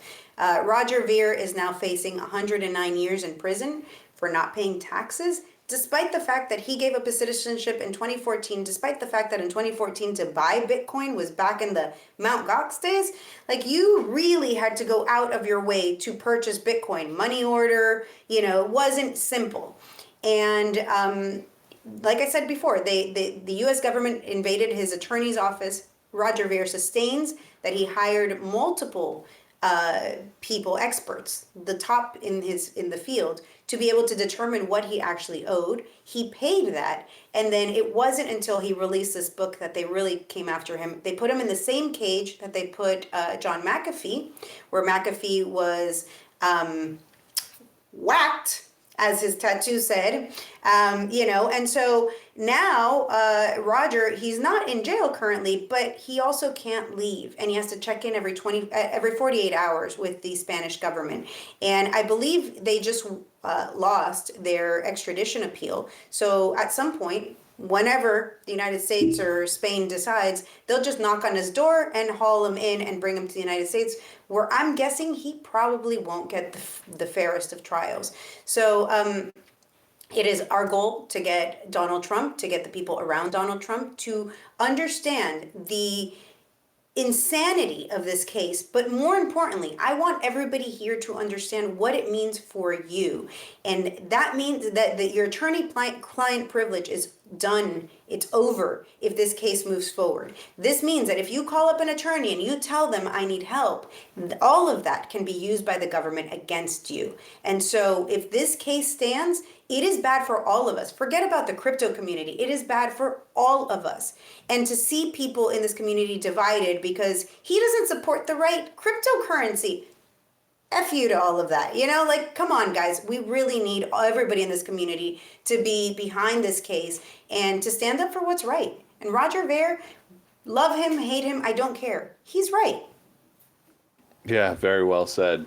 Very well said. I mean, it's something that we've been, following on the show week by week as it's played out. And it was, sad news that the extradition appeal didn't really go his way. I saw something about, I'm not up with the absolute latest, but I saw something about there's sort of a secondary appeal or there's some kind of review meeting about that. So I don't know that it's quite yet at the stage of like, okay, off to the US, but I think any kind of moment like that is obviously going to be bad news. I do think obviously with the Assange case as well, we had that last year. That also almost was like, coming down to that kind of moment, and then just at the last second things turned around. So you've got to live in hope, but it is just a terrible situation that we're seeing for him. And I guess to the extent that I see it optimistically, it has been that so many people in the crypto community have come out to set aside any of their previous, beefs or whatever in support of it, and that kind of shows the good ones. People will show you who they are if you just give them long enough, right? So definitely some people haven't risen to that occasion, and some have. In following it on the show also with Ross getting out, we were speculating about his point of view in catching up to all of cryptocurrency because he's been out of the mix for so long, and the whole industry, the whole world has just changed so much as to what he would make of that, and whether he would be kind of pro BCH, having, being able to tell like, okay, the Bitcoin that I had then is not the Bitcoin that I have now. And I think it'll be interesting when he gets around to making some longer form commentary about it as to whether or not he feels that the whole movement has been completely derailed. I would not be surprised if he did have a take like that, but it's hard for him to say that after so much work was done to free him personally. But I feel like the fact that he was, tweeting about Roger's case, which is not surprising because they've been, mutually supportive and friends for a long time, but it does essentially confirm that he will no doubt, read or have read Hijacking Bitcoin and catch up with everything that's going on. Oh, you can? I can. I sent him that book before he was out of jail. And really? I've heard that he did, in fact, read it, and he actually said that he has some questions for Roger. So I don't think that they've been able to speak. I don't think that they've had that conversation, but I do know that he did read it. So we'll get an answer eventually, I hope. But, I think one of the things that a lot of people, especially in this community, a lot of people have been requesting Ross to come speak at their events, to come out, to say something, to do something. And I think a lot of people don't understand what he's going through. And I count myself in that. Every time I hear something, every time I talk to his mom and she's like, this thing, I'm like, wow, I didn't even think of that. And you have to understand that he's spent the last 12 years in a cage. And, we got to give this man some time. It's like coming back from a war. It's like coming back from something. He didn't think that he was going to get out like this. Like, I mean, he's free now, but it's almost shocking. It's almost, there's a lot to this. Let's just put it at that. You've been in a real extreme situation where people control every single minute of your life. He was not allowed to have technology at all. He was punished for things quite often. And so let's just give him some time. I'm sure that Ross, like I said, I think he's my Neo. He's at least somebody that I think sees things. But I don't think he's going to be running to jump right back into that same system's hands. And having this much notoriety, having this much views, I think it's scary, and I think nobody wants to end in that same position where he was before. So, I know that his family is extremely grateful for everything that especially everybody in the community has done for him. I know that they are so grateful for everybody who voted for Trump, who made this possible. And, let's give the man some time. Let's let him get rid of that PTSD that I'm sure he has and come out and talk to us about it. But I can't wait. Yeah. I hope that they televise that conversation. I doubt they would. I doubt they'd make it a public conversation, but I would love to be a fly on the wall and hear what Ross is going to ask Roger Ver when they have that conversation. Yeah, well, that's why, like you're saying, it's completely understandable that after being in his situation, I thought, well, maybe he'll just keep it quite a low profile for a while, which is why I think this whole tweet about the Roger Ver case is all the more noticeable. It really speaks to how seriously he takes that issue, and the whole history that they've had together and the long arc of cryptocurrency. And with this kind of thing as well, I'm hoping that it helps some other people perhaps see this in a different light, because in a certain way, they're on opposite sides of the coin, where Roger has been so heavily character assassinated for his involvement in various aspects of Bitcoin history, and Ross has been the other way around, especially recently with the whole campaign to with Trump that ultimately proved to be a success. That became a symbol that so many people found that they could relate to, or they got involved with, and they probably learned a lot about crypto and the history and all that stuff with him being a positive figure in that, and so I think seeing the relationship that they have maybe will help people to understand, in their simple view of, okay, Ross is one of the good guys and Roger is one of the bad guys, and then wait, these two have been, mates for over a decade, and what's going on here, so I'm really just hoping that how visible that was has helped a few people to sort of maybe, that's when people change their mind, right? Is when they see something that they just cannot fit into their worldview and they need an explanation for. That's what motivates them to dig deeper. So, I think it's a really interesting case, but certainly no rush. Yeah. Yeah, I hope they do dig deeper. These guys have been on the same team for over a decade, and I think we're all on the same team, regardless of your coin. Or I think we all want pretty much the same thing, and that is a freer world. So yeah, hopefully you're right. I hope that they do see that. I hope that we are able to get more eyeballs on these issues. And just like these two guys, these are our high profile, but there's so many more. There's so many people being attacked for their views in cryptocurrencies. And for free speech. So we definitely need to keep, highlighting our people, our community, and trying to get them out of the grasp of the government. But, there are definitely these, look at that, 1 million+ views, and I bet you it has more now. It makes me happy that we're standing up for one another. I think we need more of that. Yeah. It's just sort of one case, one day at a time. You gotta win one, move on to the next one. Okay, speaking of that, we can do it with Ross. Come on, we've got this, right? We can definitely free Roger. We can definitely free Ian Friedman. We can definitely keep going down the list, and why stop? Well, that's right. Yeah. Yeah, there's nothing like winning to boost some momentum, and I think it was historic in that sense that it showed that it was possible, from a community, as you probably know better than anyone, who is prone to that kind of maybe victimizing at time, the big bad evil government, and we can never get anything to work, and etc. More concerned with sort of the petty data. Unlikely source too, because if you know the story of Ross Ulbricht, it was his mom, and when she started in her 60s, but now firmly in her 70s, It's so amazing to me that this one woman wouldn't give up and went out into all these communities. I mean, what was a 60-something-year-old in the early days of Bitcoin coming around to Bitcoin meetups and being like, excuse me, have you heard about my son? Well, we need to free him, and coming to libertarian stuff.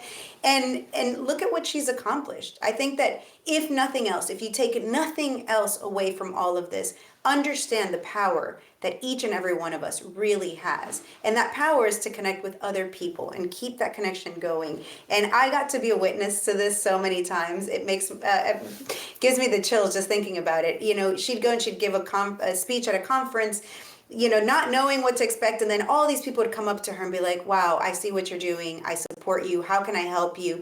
People bought her coffees, took her to lunch, let her stay at their place. It was or were like, hey, I know this congressman, this person, this attorney, let me introduce you. And just these connections, one at a time over years, really got her to the place where she was before Trump, where she was able to be like, you know, the Libertarian Party too, Angela McArdle, really cemented this, really made this happen, brought him to the convention and said, we'll exchange, you know, you can come to our conference and pitch our libertarians if you free our prisoner. And all of that was just this one person, you know. So and I think we all have either a mother, or we are a mother, or we would love to have a mother like Lynn. And it's just that mother connection, that amazing spark. And there's nothing that is stopping us. We too can use that. We too can do the same thing and, you know, bring more freedom. Sorry to have gone off on one this person tangent, can but no, it's great. One person can change the world. That's right. It really she's legitimately changing the world, and if nothing else, teaching us that it's possible. Because I didn't have any, you know, people are always like, oh, I need to see a Latina or a black woman or somebody in this position of power doing this thing. You know what? I had never seen a woman do something like this, go on this epic quest. I tell her all the time that she reminds me of like Frodo, you know, like she had to make it to Mordor and she did. And I had never seen a story told like this, especially not from a mom, you know, from an elderly mom type of person. And so talk about representation. Yeah, I want to grow up and be like Lynn. There you go. Shout out to Lynn Ulbricht. Absolutely. Yeah. She's awesome. Yeah, I'm sure she's had more than her fair share of conferences and podcasts and so forth. But, you know, she's welcome on this show anytime. But, yeah, definitely now's not the right time. I think, you know, I'm sure she's plenty busy enough. Oh boy, she needs some time off. I keep telling her that we just need to go to like some beach in Fiji where like somebody brings us pina coladas and you know, that woman deserves a vacation of epic proportions is all I'm saying. Yes. Well deserved. Absolutely.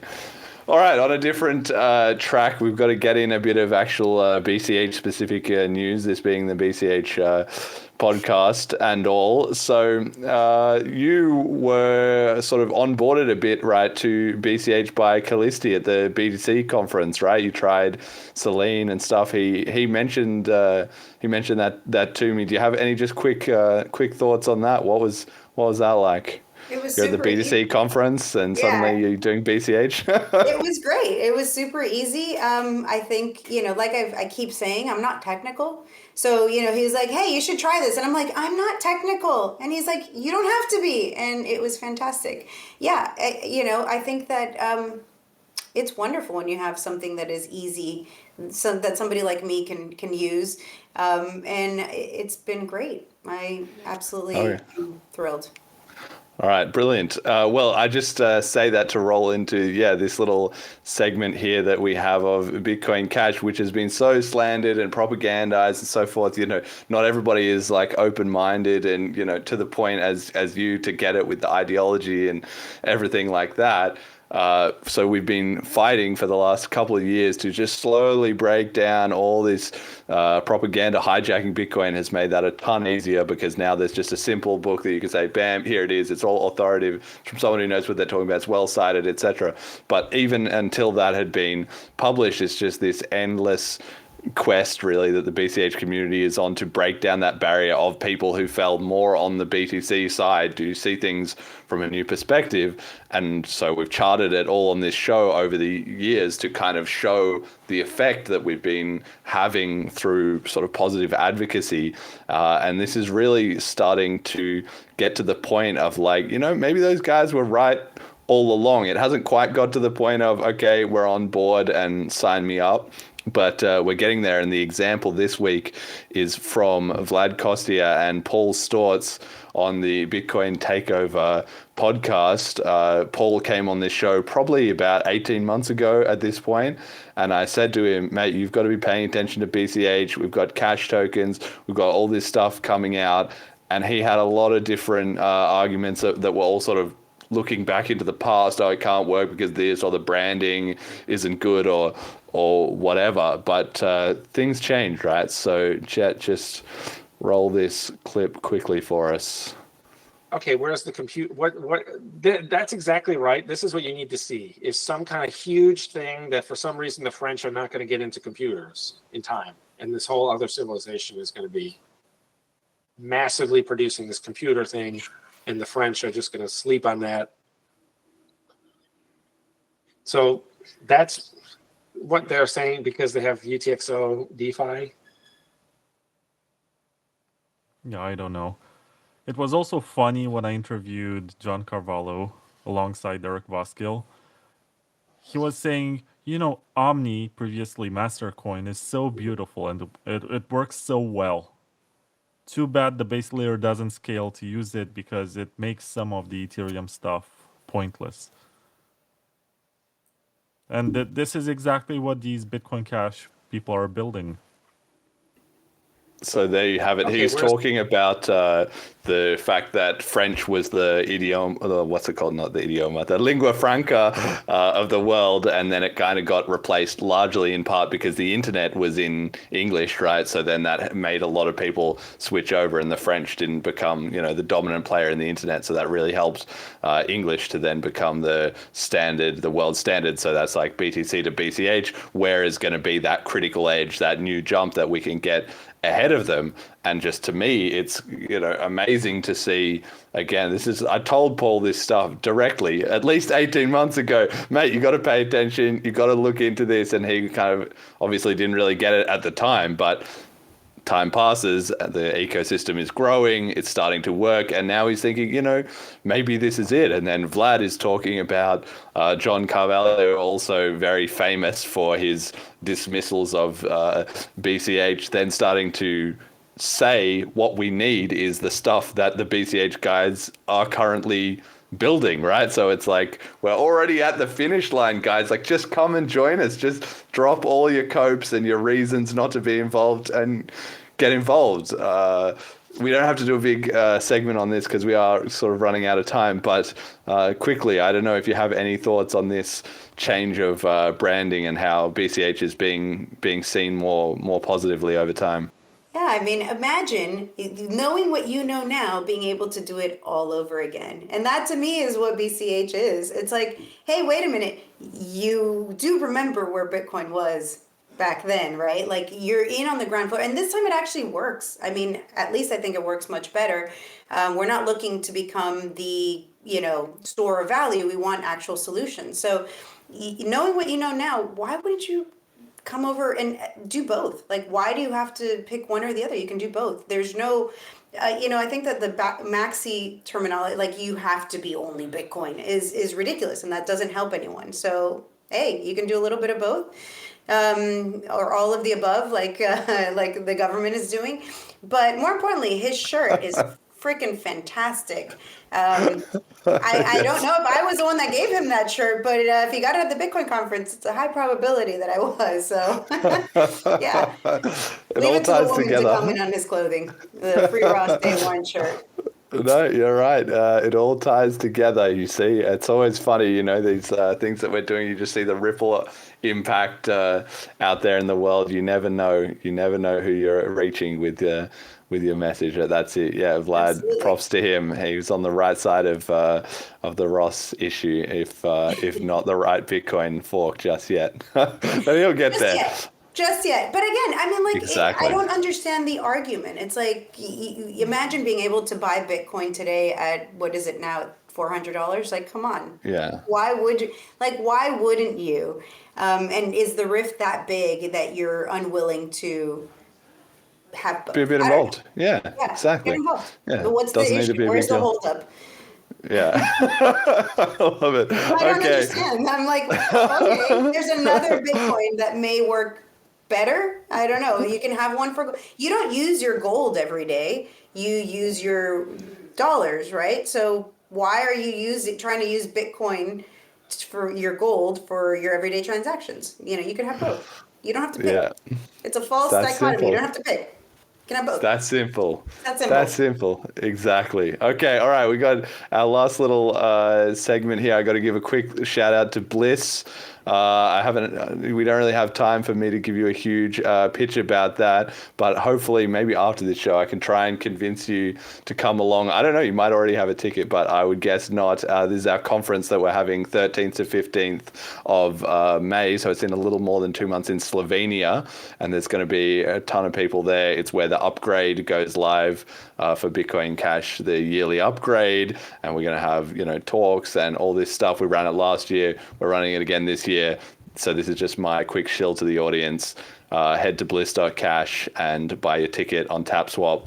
Tickets are NFTs. You can only buy them on chain using BCH. There's no fiat involved at any point.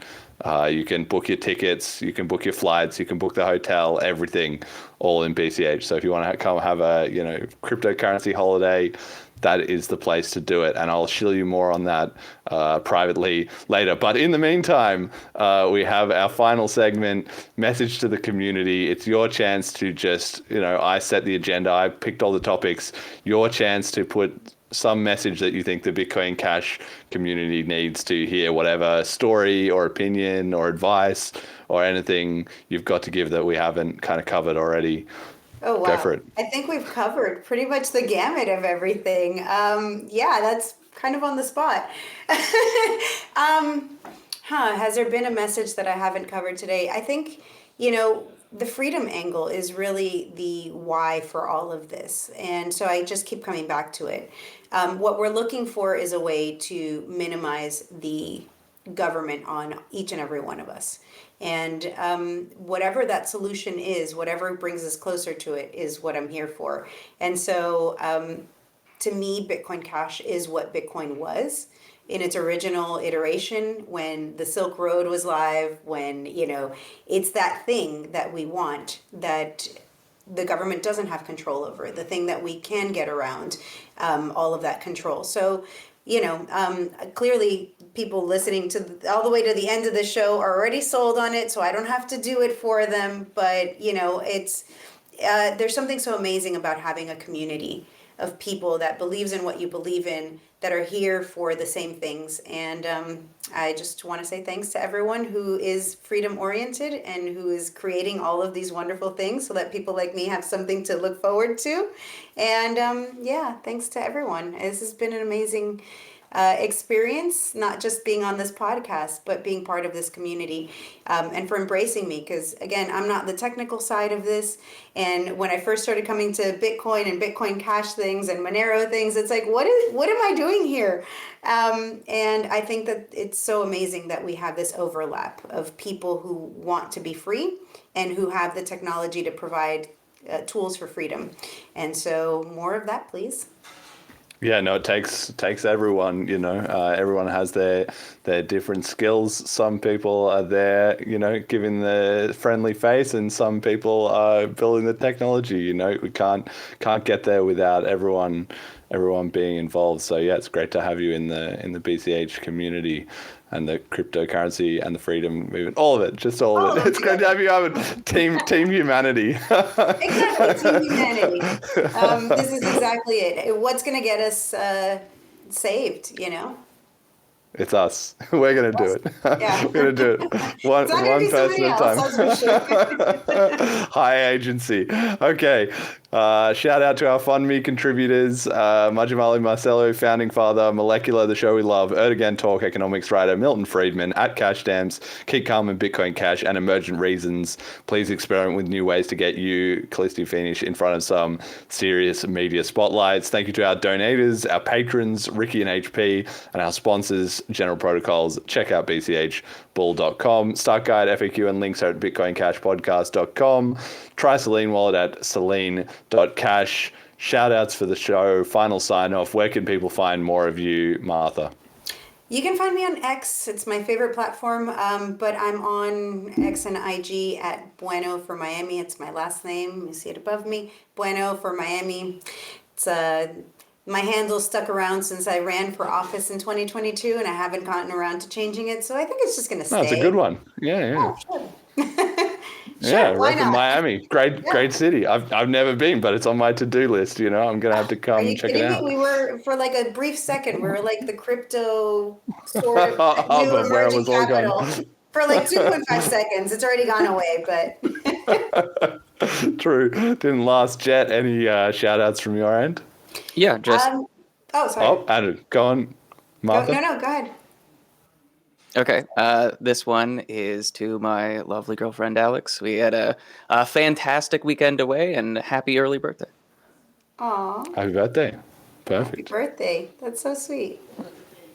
Do you have one more shout out there, Martha, you're going to jump in with? No. Okay, all right. The moment has passed. And my shout out goes firstly to Lynn Ulbricht, because that is just an incredible story. And as I often say on this podcast, it's just about persistence and just the relentless nature, like David Goggins says, nothing wants to stand in front of anyone or anything that is relentless. And that's just sort of the attitude that I feel the BCH community needs to have, and that's the same thing she has, that just nothing can stop her, clearly. Literally nothing. And if you stick at it long enough and you just keep powering through, solving one problem at a time, building more support and traction and momentum, eventually the universe breaks. You break or the universe does, and that's completely within your control, whether it's you or the universe. So very inspiring They did try to break story. her. They did try to break her, and she persisted. So, it's a beautiful Amazing. story. I think that was. I thought I had already done it before, but yes, thank you. Lynn is my shout out. She is what I think everybody would want as a mom, and so to see her out in the world and accomplishing it is. I couldn't live in a world where she didn't get what she wanted ultimately, and she did. So yay! Incredible. All right, well, I think we'll leave it there. Thank you all for listening, and until next time.